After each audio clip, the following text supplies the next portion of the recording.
warahmatullahi wabarakatuh. Perkenalkan, nama saya Handi Rahmat Agani dari Prodi PGSD kelas 1C. Di sini saya akan memenuhi tugas dari mata kuliah Konsep Dasar Ilmu Pengetahuan Sosial yang diampu oleh Bapak Angga Setiawan, MPD. Baik, di sini saya akan membahas berita tentang kecelakaan lalu lintas. Dan pada kesempatan ini, saya ingin mengajak kita semua untuk belajar dari sebuah kecelakaan tragis yang melibatkan mobil pickup Suzuki ST150 dan truk Hino di Jalan Singaraja, Gilimanuk, tepatnya di wilayah Desa Pajarakan, Kecamatan Grogak, Kabupaten Buleleng, Bali. Kecelakaan ini terjadi pada Kamis 19 Desember 2024 sekitar pukul 5 sore. Kejadian ini tidak hanya memakan korban, tetapi juga menimbulkan luka fisik, kerugian material, dan gangguan lalu lintas yang signifikan. Mari kita mulai dengan kronologi kecelakaan. Sebuah mobil pickup Suzuki ST150 dengan nomor polisi DK8162CP yang dikemudikan oleh Kadek Alit Suwitra, seorang pria berusia 49 tahun, dan pickup ini melaju dari arah barat Gilimanuk menuju ke timur. Saat melintas di wilayah Desa Pajarakan, pickup tersebut diduga mengambil haluan terlalu kanan sehingga bertabrakan langsung dengan truk Hino bernomor polisi DK8252WP yang datang dari arah berlawanan. Pengemudi truk yang bernama Putu Oki Pradiana adalah seorang pria berusia 28 tahun asal Desa Lelateng, Kecamatan Negara, Kabupaten Jemberana, Bali. Truk Hino yang dikemudikannya melaju dengan normal di jalurnya, namun karena pickup tiba-tiba berpindah jalur ke kanan, tabrakan tidak dapat dihindari. Dampak kecelakaan ini cukup serius, baik bagi manusia maupun kendaraan yang terlibat. Kadek Alit Suwitra, pengemudi pickup, mengalami cedera kepala berat serta luka serius di bagian leher. Korban dinyatakan meninggal dunia oleh petugas medis di Puskesmas 2 Grogak. Jadi, Kadek Alit Suwitra ini sempat dilarikan ke Puskesmas 2 Grogak, namun naas nyawa korban tidak dapat tertolong akibat luka serius yang dialami olehnya. Sedangkan Putu Oki Pradiana, pengemudi truk, mengalami luka ringan di bagian leher dan sempat dirawat di puskesmas yang sama.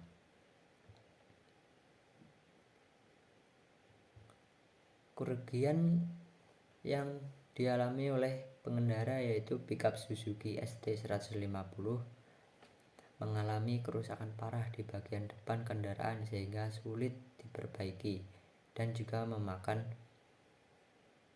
biaya yang tidak sedikit. Truk Hino juga mengalami kerusakan signifikan, terutama di bagian depan kabin sebelah kiri. Gangguan lalu lintas. Kecelakaan ini menyebabkan kemacetan parah di jalur utama Singaraja Gilimanuk. Mengingat ini adalah salah satu jalan penghubung utama di Bali yang sering dilalui kendaraan berat dan juga padat. Penyebab utama kecelakaan ini yaitu dari hasil penyelidikan pihak kepolisian yang diwakili oleh AKP Gede Dharma Diatmika, Kepala Sub Bagian Humas Polres Buleleng, yaitu penyebab utama kecelakaan ini adalah kelalaian pengemudi pickup Suzuki ST150. Kelalaian pengemudi pickup diduga tidak fokus saat mengemudi sehingga mengambil jalur yang salah, yaitu terlalu ke kanan. Faktor kelelahan atau gangguan konsentrasi bisa juga menjadi alasan utama kecelakaan terjadi. Jalan di wilayah desa Pajarakan cenderung sempit dan memiliki potensi konflik antara kendaraan jika pengemudi tidak berhati-hati. Apakah ada tikungan atau tanpa marka yang jelas di tempat kejadian juga perlu menjadi perhatian. Kurangnya perkiraan jarak aman. Pengemudi pickup mungkin kurang memperhatikan kecepatan kendaraan dari arah berlawanan sehingga tidak cukup waktu untuk menghindar. Akhirnya, pickup tersebut menabrak bagian kiri truk Hino yang dikendarai oleh I Putu Oki Pradiana tersebut. Pelajaran yang dapat diambil dari topik saya ini yaitu kecelakaan ini mengingatkan kita pada pentingnya keselamatan berkendara dan mematuhi aturan lalu lintas. Ada beberapa langkah preventif yang perlu kita lakukan bersama, yaitu yang pertama, meningkatkan edukasi keselamatan pengemudi. Setiap pengemudi wajib memahami aturan dasar berkendara, termasuk tetap berada di jalur yang benar, menjaga kecepatan yang aman, dan mematuhi marka jalan. Jangan karena terburu-buru, kita sebagai pengemudi menjadi tidak aturan dan selalu menyalip-nyalip tanpa memperhatikan marka jalan dan kepadatan lalu lintas. Pemasangan infrastruktur keselamatan. Jalur rawan kecelakaan seperti Singaraja Gilimanuk membutuhkan rambu peringatan yang lebih jelas, terutama di lokasi seperti tikungan atau jalan sempit, agar pengendara dapat berhati-hati dan tidak ceroboh serta menimbulkan kecelakaan. Penerangan jalan yang memadai juga penting, terutama pada malam hari. Pengawasan dan penegakan hukum. Perlu adanya patroli lalu lintas yang lebih sering untuk memantau perilaku pengemudi dan juga sanksi yang tegas bagi pengemudi yang melanggar aturan dapat menjadi efek jera serta tidak menimbulkan kesusahan bagi pengendara lain. Pemeriksaan rutin kendaraan. Pengemudi harus memastikan bahwa kendaraan mereka dalam kondisi baik, termasuk sistem kemudi, rem, dan lampu sebelum memulai perjalanan.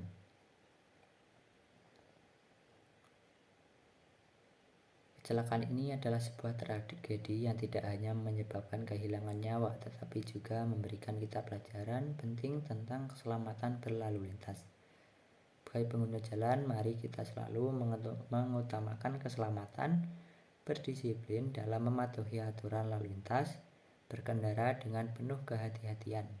Semoga kejadian seperti ini tidak terulang kembali dan kita semua selalu diberikan keselamatan di jalan raya. Terima kasih atas perhatiannya. Saya tutup berita kali ini dan sesi selanjutnya yaitu dengan membahas ilmu sosial yang terkandung dalam berita yang saya bawakan kali ini. Baik, terima kasih. Baik, kita lanjutkan sesi 2 yaitu ilmu sosial, berita tentang kecelakaan lalu lintas antara pickup dan truk di desa Pajarakan, Buleleng, Bali mengandung beberapa aspek ilmu sosial yang dapat dianalisis dari berbagai perspektif. Berikut adalah ilmu sosial yang dapat kita ambil, yaitu yang pertama, sosiologi. Sosiologi mempelajari perilaku manusia dalam masyarakat, dan berita ini mengandung beberapa aspek sosiologi. Perilaku pengemudi di jalan raya. Bagaimana kebiasaan pengemudi seperti kelalaian atau kelelahan mencerminkan perilaku masyarakat yang sering mengabaikan aturan lalu lintas. Pengaruh faktor sosial seperti tekanan pekerjaan atau kebutuhan ekonomi terhadap konsentrasi dan keselamatan berkendara. Dampak kecelakaan terhadap masyarakat lokal. Kecelakaan ini yang terjadi di jalan utama seperti Singaraja, Gilimanuk dapat mengganggu aktivitas ekonomi dan sosial masyarakat sekitar. Solidaritas masyarakat dalam menangani korban atau membantu proses evakuasi menunjukkan dinamika sosial setempat. Yang kedua yaitu ilmu antropologi. Antropologi membantu memahami kebiasaan, budaya, dan nilai-nilai masyarakat yang mungkin mempengaruhi peristiwa ini. Budaya berlalu lintas. Apakah ada kebiasaan atau praktik lokal yang membuat pengemudi sering mengambil risiko di jalan, seperti terburu-buru atau sedang emosi, mabuk, dan yang paling sering yaitu ugal-ugalan di jalan tanpa adanya sebab. Bagaimana masyarakat di Bali, khususnya di wilayah Buleleng, memandang aturan lalu lintas? Apakah seringkali terjadi kasus kecelakaan seperti ini atau memang kurangnya partisipasi warga yang ada di wilayah Buleleng tentang aturan lalu lintas dan nilai sosial terhadap korban kecelakaan. Yaitu dalam masyarakat Indonesia, solidaritas terhadap korban sering terlihat melalui bantuan langsung seperti membawa korban ke puskesmas atau membantu pengemudi yang terluka. Seperti pada berita tadi, pengendara pickup sempat dilarikan ke rumah sakit, namun nyawa tidak tertolong, dan pengendara truk Hino yang mengalami luka-luka dan dirawat di puskesmas yang sama. Ritual adat atau kepercayaan lokal juga mungkin berperan dalam penanganan kecelakaan di daerah tertentu. Ini seringkali kita mendapati tidak perlu jauh-jauh di Bali, yaitu di daerah Jawa, di daerah kita sendiri. Ritual ini sering kita jumpai seperti membacakan doa dan menyebar bunga-bunga agar tidak terjadi hal-hal yang tidak diinginkan seperti kecelakaan yang terjadi di wilayah Bali tadi. Yang kedua yaitu psikologi sosial. Psikologi sosial melihat pengaruh keadaan lingkungan dan interaksi sosial terhadap perilaku individu. Kondisi psikologis pengemudi. Kelalaian pengemudi pickup dapat dipengaruhi oleh faktor stres, kelelahan, atau tekanan sosial, misalnya tenggat waktu dalam mengantarkan barang. Ini seringkali seperti truk ekspedisi atau truk pengantar barang yang mengangkut barang-barang yang cepat basi itu berkendara secara ugal-ugalan dan sangat cepat sekali tanpa memikirkan rambu-rambu lalu lintas dan hanya memikirkan barang bawaannya itu, sehingga menyebabkan kecelakaan yang merugikan masyarakat. Reaksi masyarakat terhadap kecelakaan. Bagaimana orang-orang di sekitar lokasi kejadian merespon kecelakaan? Apakah mereka membantu, menjadi saksi, atau hanya mengamati? Seperti yang kita tahu tadi, orang-orang di sekitar langsung membawa pengemudi ke rumah sakit atau ke puskesmas, tepatnya yaitu puskesmas 2 tadi. Pengaruh jalan dan lingkungan. Jalan yang sempit, kurang penerangan, atau minim rambu dapat meningkatkan tekanan psikologis pengemudi sehingga lebih rentan membuat kesalahan. Di berita tadi kita tidak dijelaskan apakah ada rambu lalu lintas atau tidak, karena mungkin di daerah itu tidak terlalu banyak rambu lalu lintas seperti itu. Keempat yaitu hukum dan kriminologi. Aspek hukum dan kriminologi membahas aturan lalu lintas, pelanggaran, dan konsekuensi hukum. Pelanggaran hukum lalu lintas. Pengemudi pickup diduga mengambil haluan terlalu ke kanan, yang merupakan pelanggaran terhadap aturan lalu lintas. Mengambil haluan ke kanan sangatlah berbahaya karena dapat membahayakan diri sendiri dan pengendara yang lain.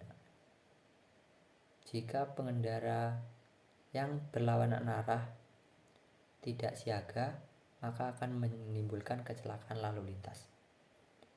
Kedua yaitu bagaimana hukum mengatur tanggung jawab pengemudi dalam kecelakaan seperti ini. Seharusnya pengemudi yang melanggar aturan seperti ini dapat mempertanggungjawabkan kesalahannya sehingga harus menerima hukuman. Penegakan hukum. Apakah ada pengawasan yang cukup oleh pihak berwenang di jalur rawan kecelakaan seperti Jalan Singaraja Gilimanuk? Seperti tadi, kepolisian daerah setempat sudah menangani kasus ini dan segera mengevakuasi. Seharusnya kepolisian setempat lebih mengutamakan pengawasan yang cukup, karena daerah tersebut memiliki intensitas kendaraan yang padat dan juga kendaraannya itu bukan hanya kendaraan pribadi namun kendaraan berat yang mengangkut barang-barang maupun yang biasa saja.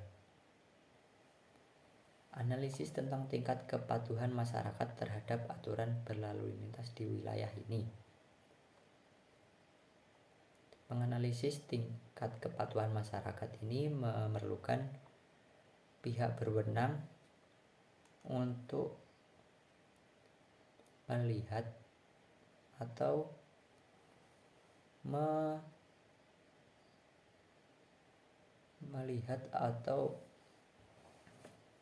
mencari tahu apakah masyarakat di daerah tersebut mematuhi aturan lalu lintas atau tidak. Yang kelima yaitu ilmu ekonomi. Aspek ekonomi juga bisa dikaitkan dengan berita ini, terutama pada dampaknya terhadap masyarakat dan pelaku usaha. Kerugian material. Kerusakan kendaraan pickup dan truk mempengaruhi biaya operasional perusahaan atau individu yang terlibat. Jadi, pengemudi pickup dan truk ini harus membiayai semua perbaikan pada kendaraan yang dikendarai, dan jika pengendara tersebut sedang membawa barang operasional perusahaan, itu akan lebih membebani biaya untuk pengendara yang sudah terlibat. Kemacetan yang terjadi akibat kecelakaan ini dapat menghambat distribusi barang di jalur utama Singaraja Gilimanuk. Di kemacetan ini mempengaruhi sekali pada pengendara lain, karena tadi dalam berita kemacetan ini berlangsung selama 1 jam.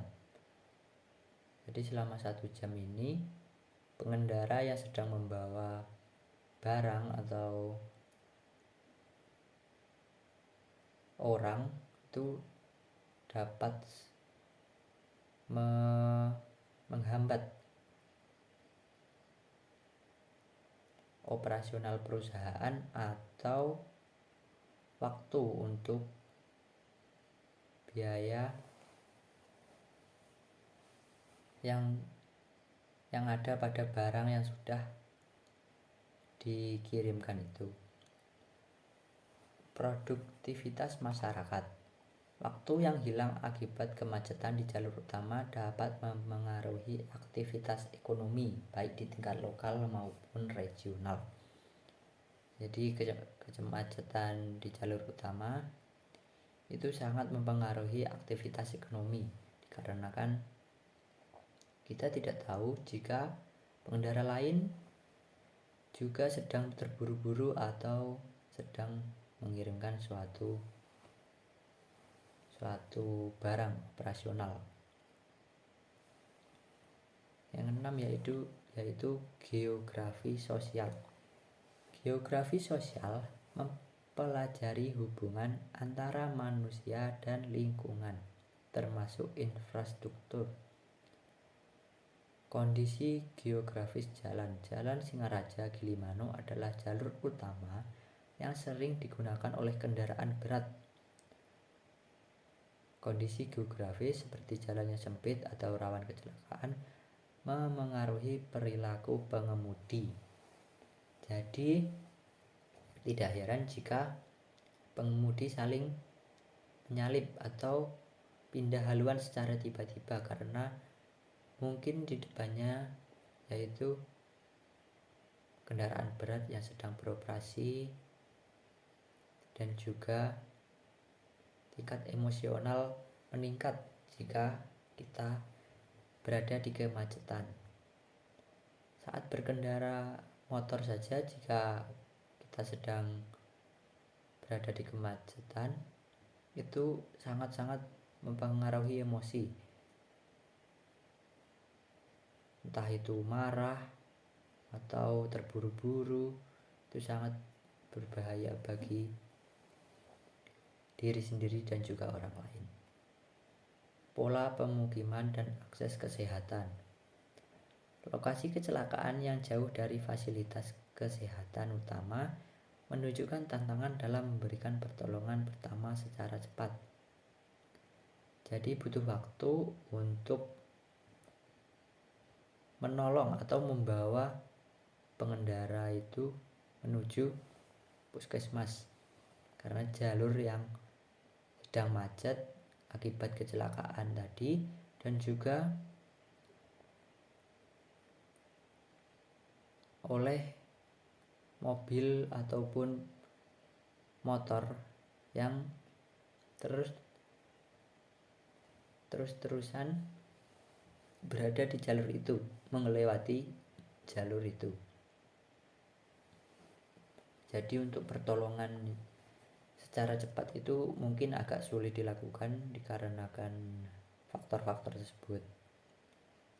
Yang ketujuh yaitu ilmu komunikasi. Ilmu komunikasi relevan dalam melihat bagaimana informasi tentang kecelakaan disampaikan kepada masyarakat. Peran media.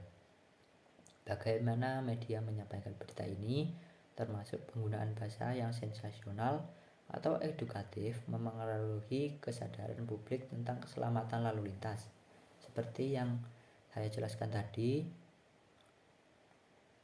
berita yang saya bawakan ini saya urai dan saya cermati sehingga mungkin dapat mengaruhi teman-teman ataupun kita semua agar lebih berhati-hati dalam berkendara sehingga menjamin keselamatan dan dapat mencapai tujuan yang diinginkan secara baik-baik saja tanpa adanya sesuatu yang tidak diinginkan.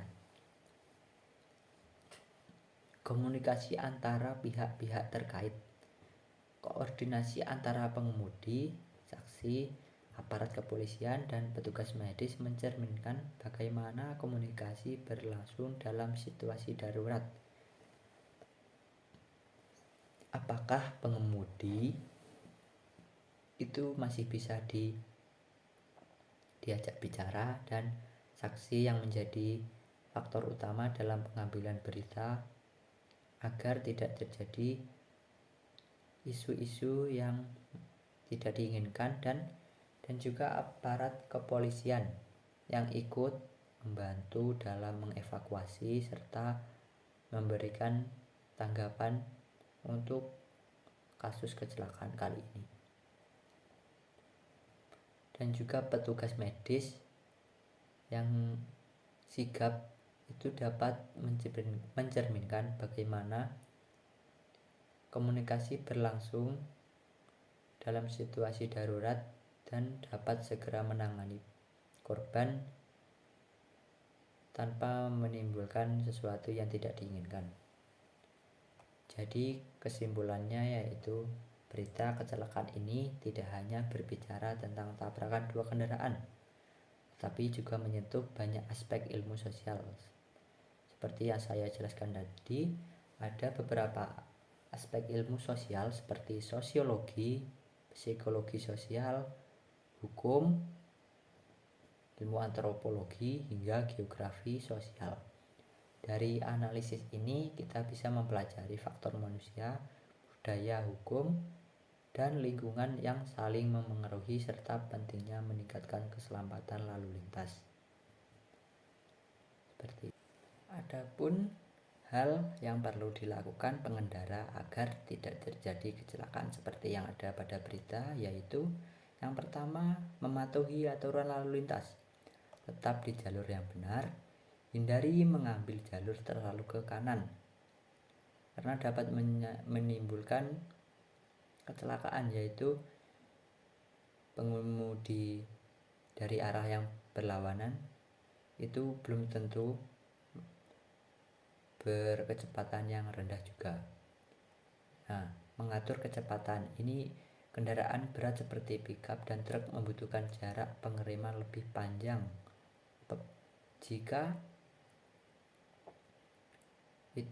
jika membawa barang itu akan membutuhkan jarak yang lebih panjang lagi. Berkendara sesuai batas kecepatan yang ditentukan, terutama di daerah rawan kecelakaan. Yang kedua yaitu meningkatkan kewaspadaan dan konsentrasi. Menghindari gangguan saat berkendara. Jangan menggunakan ponsel, makan, atau melakukan aktivitas lain yang dapat mengganggu konsentrasi. Fokus pada jalan dan kendaraan di sekitar Anda. Beristirahat cukup. Hindari berkendara dalam kondisi lelah atau mengantuk, terutama saat perjalanan jauh atau pengemudi kendaraan niaga. Istirahat setiap 2-3 jam selama perjalanan panjang untuk menjaga stamina. Menjaga jarak aman. Jarak antara kendaraan. Selalu jaga jarak aman dengan kendaraan di depan, terutama di jalan sempit atau padat, karena itu dapat menjaga pandangan kita sehingga kita dapat menyalip dengan fokus atau aman. Jika jalan licin akibat hujan, tingkatkan jarak aman untuk menghindari resiko tabrakan. Hindari manuver mendadak. Jangan berpindah jalur secara tiba-tiba tanpa memberi isyarat. Periksa spion dan pastikan jalur aman sebelum menyalip kendaraan lain. Melakukan pemeriksaan kendaraan secara rutin. Cek kondisi kendaraan sebelum perjalanan. Pastikan rem, ban, lampu, dan sistem kemudi dalam kondisi baik. Jangan abaikan perawatan kendaraan seperti mengganti oli dan memeriksa tekanan ban secara berkala. Muatan kendaraan. Hindari membawa muatan berlebih, terutama pada kendaraan seperti pickup dan truk. Muatan berlebih dapat memengaruhi keseimbangan dan kemampuan pengereman kendaraan. Yang kelima yaitu memahami kondisi jalan dan lingkungan. Pelajari rute perjalanan, ketahui apakah ada tikungan tajam, jalan sempit, atau area rawan kecelakaan di sepanjang rute. Gunakan aplikasi navigasi atau panduan perjalanan untuk mempersiapkan perjalanan lebih baik. Waspada pada kondisi cuaca. Berkendara dengan hati-hati saat hujan kabut atau kondisi gelap. Gunakan lampu kendaraan dengan benar dan pastikan wiper berfungsi baik. Yang keenam yaitu meningkatkan kesadaran dan etika berkendara. Hindari perilaku agresif. Jangan memotong kendaraan lain secara sembarangan atau memaksakan diri untuk menyalip jika jalur tidak aman. Bersikap sabar di jalan raya, terutama di jalur yang sering macet atau sempit. Peduli terhadap keselamatan orang lain. Selalu berpikir bahwa keselamatan Anda dan pengguna jalan lainnya adalah tanggung jawab bersama. Berikan jalan bagi kendaraan lain yang lebih besar atau mendesak seperti ambulan. Ketujuh yaitu edukasi dan kesadaran keselamatan lalu lintas. Ikut serta dalam pelatihan berkendara. Pengemudi pickup dan truk, khususnya kendaraan niaga, disarankan mengikuti pelatihan keselamatan berkendara.